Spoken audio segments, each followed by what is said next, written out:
Police তুমি বিচার করো, তোমার মেয়ে উঠতে পারো, পুলিশ তুমি বিচার করো।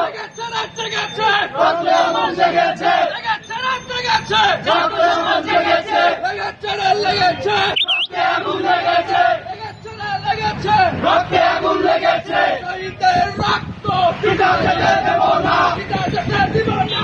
শহীদের রক্ত। জাতি তোমার বিবেক কোথায়? ধর্ষকেরা ঘুরে বেড়ায়, দর্শকেরা ঘুরে বেড়ায়। জাতি তোমার বিবেক কোথায়? জাতি তোমার বিবেক কোথায়?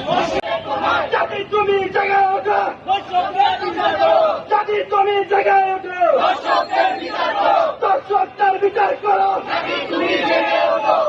ন্যায় জাস্টিস, আমরা হব আন্দোলনের আমরা আমার হাইকেলে, না দিলে জাস্টিস। আমার সোনার বাংলায়, দর্শকদের ঠাঁই নাই দর্শকদের ঠাঁই নাই, আমার সোনার বাংলায়। আমার সোনার বাংলায়, দর্শকদের ঠাঁই নাই চাঁদাবাজির ঠাঁই নাই। আমার সোনার বাংলা। পুলিশ বাহিনীর কাছে একটা প্রশ্ন রাখতে চাই যে তাদের মনে কি এখনো ভয় বা তারা কি থানাতে ফিরেছে?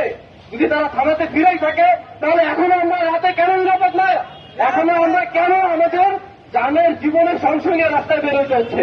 এবং এই যে ধর্ষণগুলো হচ্ছে, আমরা এই ধর্ষণগুলো হওয়ার পরেও তাৎক্ষণিক কোনো রিয়াকশন পাচ্ছি না। থানায় অভিযোগ নিচ্ছে, শুধু ফর্মালিটি, কিন্তু এই অভিযোগের আদৌ কোনো বিচার হবে কিনা বা এই অভিযোগের বিরুদ্ধে কোনো অ্যাকশন নেওয়া হচ্ছে কিনা সেটার কোনো নিশ্চয়তা আমরা পাচ্ছি না। সেই যে পুলিশ বাহিনী এখন রাস্তা ফাঁকা দেখছি, তাদের টহল কেন নেই? তাদের কি থাকা উচিত না? তারা আগে থানায় থাকতে ভয় পেত, তারা থানা ছেড়ে দিয়ে চলে গেছিল। তারা আন্দোলনের পরে তাদেরকে আমরা ট্রাফিক সামলাইছি, তারা ট্রাফিকে ছিল না, তারা থানায় ছিল না, কোথাও ছিল না।